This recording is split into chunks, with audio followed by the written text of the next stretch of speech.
Friends నమస్తే నమస్కారం, welcome to cricket Paris.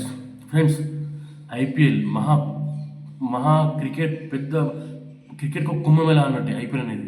So friends, అలాగే నేను చెప్పేది ఏంటంటే కోల్కతాలో వర్షం ఉంది. సుత్తి లేకుండా స్ట్రైట్గా పాయింట్గా మాట్లాడుకుందాం. కోల్కతాలో వర్షం పడుతుంది.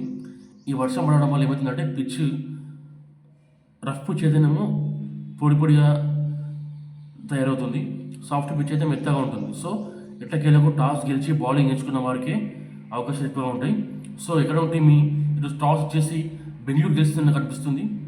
తర్వాత మ్యాచ్ అనేది నా యూట్యూబ్ షార్ట్స్లో అప్లోడ్ చేస్తాను. టాస్ పడ్డాక మీరు తప్పకుండా నా యూట్యూబ్ షార్ట్స్ చూడండి, మ్యాచ్ ఎవరు గెలుస్తుంది అనేది. ఫ్రెండ్స్, ఒకటి టాస్ బెంగళూరు మ్యాచ్ టాస్ పడ్డాక నా యూట్యూబ్ షార్ట్స్లో అప్లోడ్ చేస్తాను. టాస్ పడ్డాక 10 minutesకి తప్పకుండా చూడండి. ఫ్రెండ్స్, అలాగే ఫ్రెండ్స్, బెట్టింగ్ ప్రోత్సహించడం నా ఉద్దేశం కాదు. చాలామంది బెట్టింగ్స్ ఆడి జీవితాన్ని కోల్పోతున్నారు. కొంచెం వేస్తున్నారు, రాలేదు, మళ్ళీ ఇది రికవర్ చేద్దామని చెప్పేసి అప్పు చేస్తున్నారు. ఈ అప్పు ఆ అప్పు ఆ అప్పు మొత్తం కుటుంబాన్ని రోడ్ల మీద నిలబెట్టి వాడు చచ్చిపోతుండు, కుటుంబాన్ని బజార్లో నిలబెట్టి చచ్చిపోతుండు. ఇది బెట్టింగ్స్ అనేది ఒక హద్దు వరకు ఉండాలి. అర్థమవుతుందా? శ్రీకృష్ణుడు ఏం చెప్పాడంటే జూదం ఆడాలి, కానీ ఎక్కడ ఆపాలో తెలియాలి. అంతేగాని ఇష్టం ఉన్నట్టు ఆడుకుంటూ పోతే జీవితాలు నాశనం అయిపోతాయి. నువ్వు ఆడినా కానీ మళ్ళీ ఒకరు పోతే ఆ డబ్బు రికవరీ చేసే శక్తి దగ్గర ఉండాలి. అంతేగాని నువ్వు అప్పుల మీద అప్పులు చేసి లాస్ట్లో అప్పుల మీద అప్పులు చేసి నీ సంబరాన్ని చేసుకొని ఏదో నువ్వు 10 నిమిషాలలో ఏదో సంథింగ్ ఏదో మందు తాగో సూసైడ్ చేసుకొని చనిపోతుంది. వీళ్ళ పరిస్థితి ఎట్లా? మీ ఇంట్లో వాళ్ళ పరిస్థితి ఎట్లా? వాళ్ళ అప్పులు ఎట్లా కట్టాలి? ఎట్లా వాళ్ళ బజార్లోకి ఇస్తారు?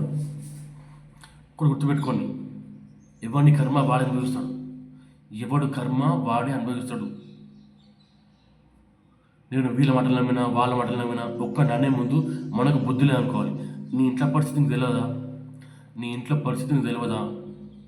అయ్యో, మేము ఎట్లా కష్టపడుతున్నాం, మా ఇంట్లో పరిస్థితి ఏంటిది, ఈ బెట్టింగ్స్ని ఎందుకు ఆడాలి, ఆడకూడదు, వాళ్ళు ఆడినా కానీ సరే ఒక 5,000 పోయి సపరేట్ ఉందాం అని సపరేట్ కొనుక్కోవాలి. అంతేగాని 5,000 కవర్ చేయడానికి 10,000 కొన్నాడు, ఈ 10,000 పోయి ఇంకో 1,00,000 అడుగుడు, 1,00,000 2 లక్షలు 3 లక్షలు. ఇది ఏంటంటే నీ యొక్క ఆనందానికి, నీ యొక్క భయానికి నీ కుటుంబాలను బలి చేస్తున్నాను. దీన్ని చాలామంది బెట్టింగ్ ఇన్ఫ్లుయెన్స్ చేయబట్టి నేను ఇది లాసని అంటారు. కానీ చెప్పేటోడు 100 చెప్తాడు, వినటానికి బుద్ధి ఉండాలి కదా. చెప్పేటోడు 100 చెప్తాడు, వినటానికి బుద్ధి ఉండాలి. ఎట్లుండాలి? నా పరిస్థితి ఏంటిది, నా తల్లిదండ్రులు నాకు ఎందుకు డబ్బులు ఇస్తున్నారు, చదువుకోని డబ్బులు ఇస్తున్నారు, మరి నేను చేస్తుండేది ఏంటిది, నా పరిస్థితి ఇట్లుంది, అట్లా. ఇవన్నీ అందరూ అంటారు, అరే ఈరోజు కిరాక్ మ్యాచ్, ఈరోజు వేస్తే 50,000 రూపాయలు వేస్తే 1,00,000 వస్తాయి, 2 లక్షలు వస్తాయి అని చాలామంది అంటూ ఉంటారు. అవన్నీ పట్టించుకోవద్దు. కష్టపడిందే మన సొంతం అయితే లేదు. ఈజీ మనీ అంతే, అంత ఈజీగా రాదు. ఎవరిని కర్మ వాడు అనుభవిస్తాడు. ఒక్కడు వాడు చెప్పిండు వీడు చెప్పిండు నీ అందులో పెట్టినా అంటే అది నీ తెలివి తక్కువతనం, నీ యొక్క బుద్ధి లేనితనం. ఎప్పుడైనా గుర్తుపెట్టుకోండి, నీ తల్లి తండ్రిని రోడ్డు మీద వేయకండి. ఒకవేళ నువ్వు అప్పు చేసినా కూడా దాన్ని ఎదిరించి పోట్లాడే శక్తి ఉండాలి. అంతేగాని చేసే రోజులు చేసి విషయాన్ని చచ్చిపోతే ఇంట్లో పరిస్థితి ఎట్లా? దయచేసి చెప్తున్నా, బెట్టింగ్స్ మానేయండి. Play at your own risk. ఒకటి చెప్తున్నా, నేను బంద్ చేయలేకపోతున్నా అన్న అంటే ఒక 500 1000 ఆ మాదిరిగా ఆడుకుంటా పోండి. కానీ లక్షలు అప్పులు చేసి కుటుంబాన్ని రోడ్డు మీద వదిలేయడం, మీరు విషయం దాగి సూసైడ్ చేసుకుని చచ్చిపోతారు. మీరు 10 నిమిషాలలో మీ ప్రాణం పోతుంది. వీళ్ళ పరిస్థితి ఎట్లా? ఇంట్లో పరిస్థితి ఎట్లా? దయచేసి చెప్తున్నా, బెట్టింగ్స్ ఆడకండి. ఆడినా ఎక్కడ ఆపాలో తెలుసుకోండి. దయచేసి అప్పు చేసి ఆడకండి, జీవితాలు నాశనం అవుతాయి. సో ఫ్రెండ్స్, ఇది నా టాపిక్. ఈరోజు అయితే నేను తెలుసుకున్నా.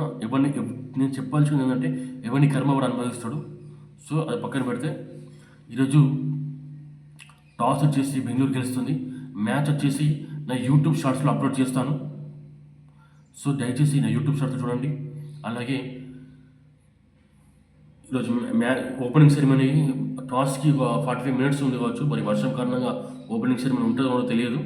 సో ఫ్రెండ్స్, టాస్ వచ్చేసి బెంగళూరు, మ్యాచ్ వచ్చేసి టాస్ పడ్డాక 10 మినిట్స్కి నా యూట్యూబ్ షార్ట్స్లో అప్లోడ్ చేస్తాను. సో నా ఛానల్ని సబ్స్క్రైబ్ చేయండి. తప్పకుండా నేను ఇచ్చే మ్యాచెస్ అన్నీ పాస్ అవుతాయి. నా ఛానల్లో ఓన్లీ 21 సబ్స్క్రైబర్స్ ఉన్నారు.